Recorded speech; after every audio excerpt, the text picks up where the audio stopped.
understand that Jack wants to show us his mussels today. Oh, yes, here it is. Yeah. Oh, I got more here.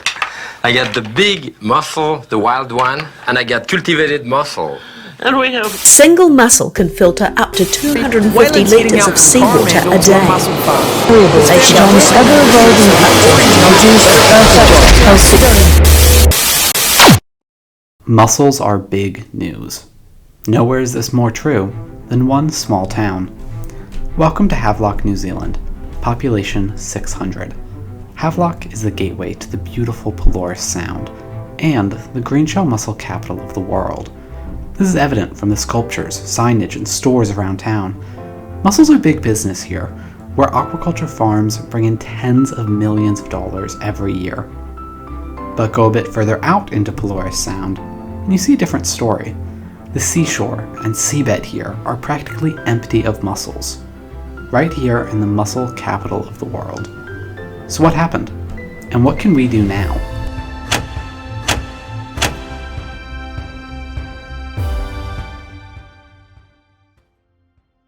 Let's take a step back, all the way to 1963, before Havelock ever described itself as a mussel capital, even though the shores were full of wild mussel reefs. This was the year commercial mussel harvesting first began in Pelorus Sound, not from aquaculture farms, but from the seabed and shoreline through dredging and handpicking. One boat in 1963 quickly became 5, and then 11, as harvesters brought in hundreds of thousands of mussels each year.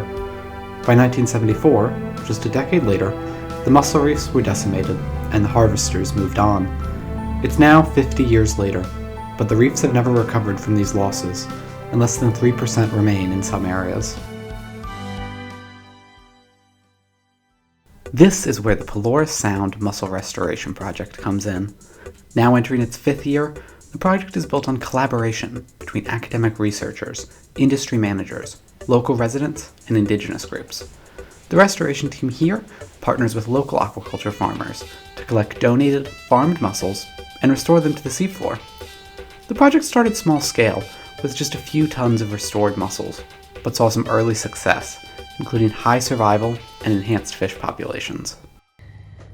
When I started on this project 4 years ago, we didn't even know if mussels were going to survive on the seabed, especially because of all the environmental changes that have happened along the way.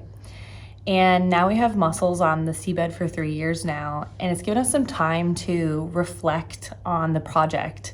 And what we found was that not only did we understand how to deploy mussels and that some of our mussels are thriving, but also we've had an emerging community that's just really passionate about mussel restoration and is really behind us in supporting our efforts. Now, over 60 tons of mussels have been restored to almost a dozen locations, and the project has started to set its sights on upscaling. So what we're doing now is we're moving across the top of the South Island, and we're growing our restoration efforts, both physically through putting mussels on the seabed, but also growing our community and our collaborations along the way. We're really excited to see what the future holds. It may be the mussel capital of the world, but Havelock and Pelorus Sound are only a small piece of the global story of shellfish decline.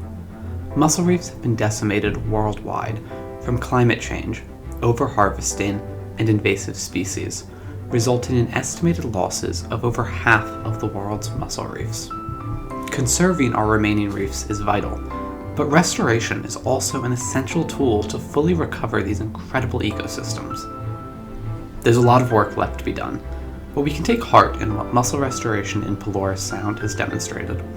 Specifically, that through collaboration and determination, we can connect communities, improve the environment, and, ultimately, restore our reefs.